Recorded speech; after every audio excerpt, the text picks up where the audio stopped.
हमारे आसपास हम तरह तरह की आवाज़ें सुनते हैं और उनमें बहुत सारी आवाज़ों को हम दूर से ही पहचान लेते हैं। तो ये आवाज़ हम इंसानों के अंदर कैसे निकलती है, कौन से अंग इन आवाज़ों को उत्पन्न करते हैं, कैसी ये प्रक्रिया होती है, आज हम इस लेसन में समझेंगे। सबसे पहले अगर आप देखें तो हमारे कुछ वाद्य यंत्र जैसे हारमोनियम से निकलने वाली आवाज़, तबले की आवाज़, सितार की आवाज़ और बांसुरी की आवाज़, आप देखें जब इस तरह की आवाज़ें किसी प्रार्थना के साथ बजती हैं, किसी गाने के साथ बजती हैं, तो हमारे मन को मोह लेती हैं। ये आवाज़ें कितनी सुरीली होती हैं और हमें कितनी अच्छी लगती हैं। ठीक इसी तरह से चिड़ियों की आवाज़ें, कबूतर की आवाज़ें, मोर की आवाज़ें, ये आवाज़ें जिन्हें हम बखूबी पहचानते हैं, जो हमारे आसपास रोज़ गूंजा करती हैं।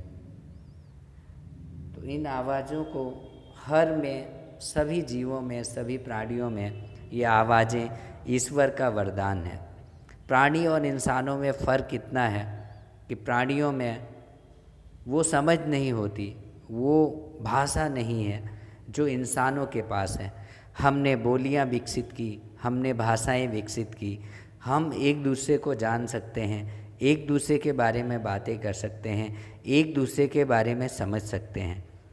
तो ये जो आवाज़ है, आवाज़ के बाद जो भाषा का विकास हुआ, उसने इंसानों के जीवन में एक क्रांतिकारी परिवर्तन किया, क्रांतिकारी बदलाव लाए। आइए ऐसे एक मधुर आवाज़ कुछ सेकंड की सुनते हैं, फिर लेसन को आगे ले चलते हैं।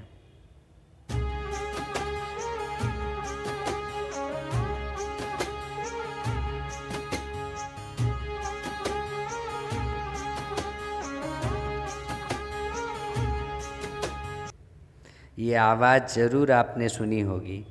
आवाज़ कहाँ की है, किस गाने की है और किस यंत्र की है, कमेंट में ज़रूर बताएं। आपने यहाँ देखा एक एक्सपेरिमेंट यहाँ पे है।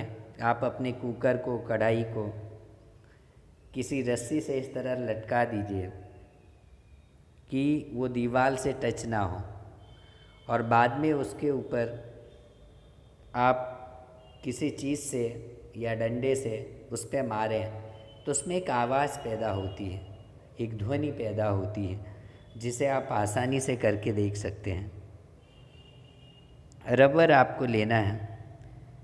रबर लेके अगर पेंसिल को इस तरह से लगाएं और बाद में आप रबर को खींचें तो देखें एक आवाज़ यहाँ से भी आती है, एक आवाज़ उत्पन्न होती है जिसे हम आसानी से समझ सकते हैं।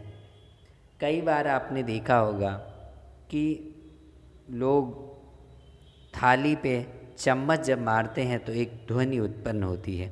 अभी कोरोना काल में शहीदों को सम्मान देने के लिए हमारे देश में इस तरह की थालियाँ सभी ने बजाई हैं, आपको बखूबी याद होगा।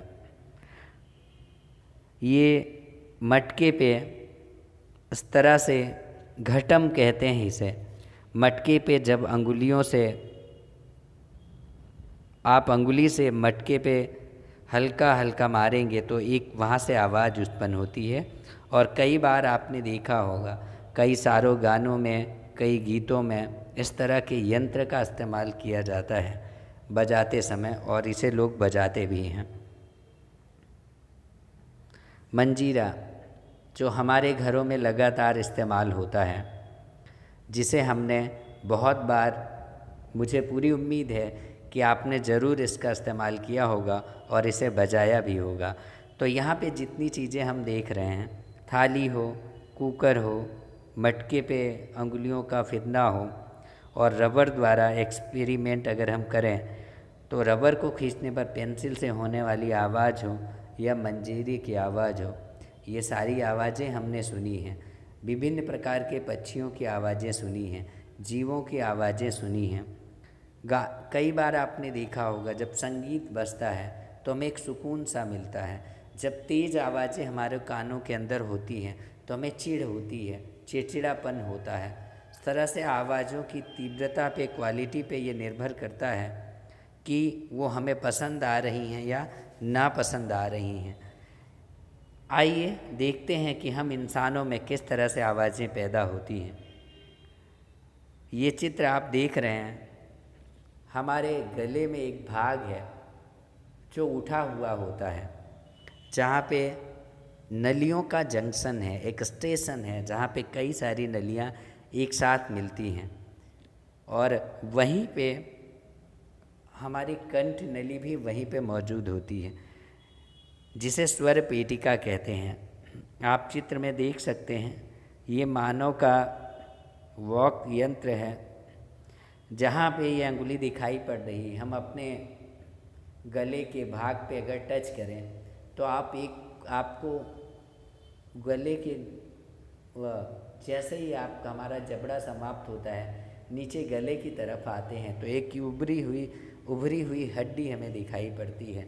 और कई बार अगर देखें तो छोटे बच्चों में ये उभार कम होता है, लेकिन जैसे जैसे आप बड़े होते हैं, मैच्योर हो जाते हैं, तो ये उभार हमें आसानी से दिखने लगता है। दिखता तो सभी में है, पर ये उभार निकलकर बाहर आ जाता है। तो ये हमारी कंठ नली है, आप देख सकते हैं चित्र के अंदर, और इस तरह से इसकी रचना बनती है। आइए इसके बारे में समझते हैं कि ये क्या है। तो मानव में ध्वनि वाक यंत्र अथवा कंठ द्वारा उत्पन्न होती है, यानी हमारी जो आवाज़ उत्पन्न होती है वो वॉक यंत्र द्वारा होती है, जिसे कंठ नली कहते हैं या जिसे लैरिंक्स कहा जाता है इंग्लिश में। इसके द्वारा हमारी आवाज़ उत्पन्न होती है। मैं अभी बोल रहा हूँ या आप कभी भी बोलें तो आप अपनी कंठ नली के ऊपर ऊपरी हुई हड्डी के ऊपर अगर आप हाथ रखेंगे तो वो हमेशा ऊपर नीचे होती हुई महसूस होती है।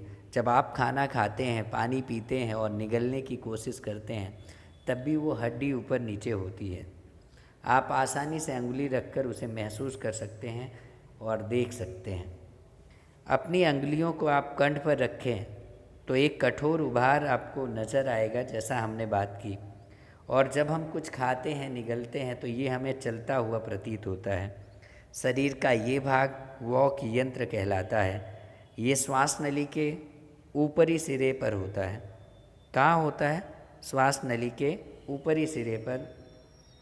वाक यंत्र या कंठ के आर पार दो वाक तंतु इस प्रकार तनित होते हैं कि उनके बीच में वायु निकलने के लिए एक संकीर्ण झिरी बनी होती है। जो दो तंतु आपको दिखाई पड़ रहे हैं, इन दो तंतुओं के बीच में ये श्वास नली के ऊपर लगे होते हैं और इनके बीच में एक संकीर्ण झिरी होती है। और जब फेफड़े वायु को बलपूर्वक झिरी से बाहर निकालते हैं तो जो हमारे ये श्वास नली के ऊपर वाक तंतु हैं, ये कंपित होते हैं, जिससे ध्वनि पैदा होती है, ध्वनि उत्पन्न होती है। वाक तंतुओं से जुड़ी हुई जो मांसपेशियां हैं, वो तंतुओं को तना हुआ या ढीला कर सकती हैं। जब वाक तने हुए और पतले होते हैं, तब जो वाक की ध्वनि का प्रकार होता है, उसकी गुणता उस वाक ध्वनि से भिन्न होती है जब तंतु ढीले और मोटे होते हैं। आइए देखते हैं कि वाक तंतु किस प्रकार काम करते हैं। तो इस तरीके से हमने देखा कि हमारे शरीर के अंदर, हमारे गले के अंदर श्वास नली के ऊपर दो वाक तंतु पाए जाते हैं। उनके बीच में एक झिरी होती है।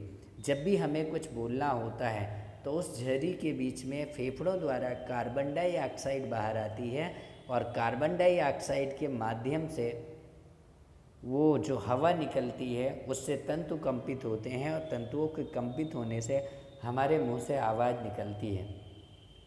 कई बार आप खाली पेन के ढक्कन से सीटी बजाते हैं, कई बार आप कागज़ को लेके सीटी बजाते हैं।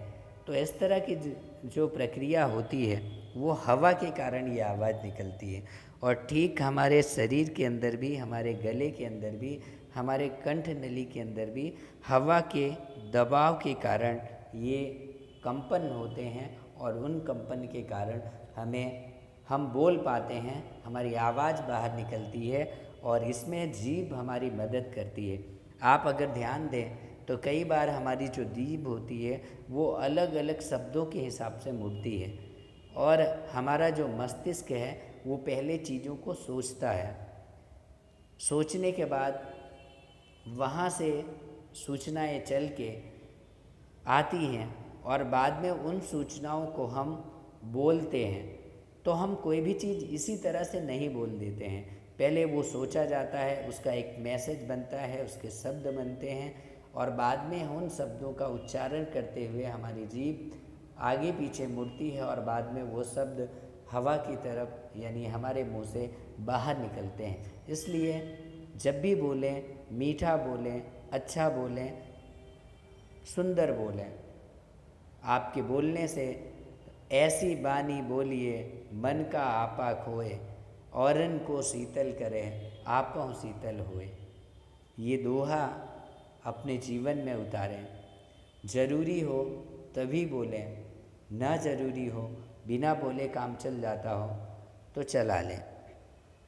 और कई सारी बीमारियों के कारण हमारा गला खराब हो जाता है। आपने कई लोगों को ऐसा देखा होगा जो अपने जीवन में काफ़ी अच्छे वक्ता रहे हैं, लेकिन जीवन के अंत समय में उनकी आवाज़ें बंद हो गई हैं, वह आवाज़ से बोल नहीं पाए हैं। तो हमें जो ईश्वर से प्राप्त हुआ है, जो हम बोल पाते हैं, इसका हम सही इस्तेमाल करें, सही सदुपयोग करें। उम्मीद है आपको ये सारी लेसन आज समझ में आ गया होगा। अगर चैनल पर नए हैं तो ज़रूर सब्सक्राइब करें। फिर मिलेंगे अगले वीडियो में, तब तक के लिए धन्यवाद। Thank you so much.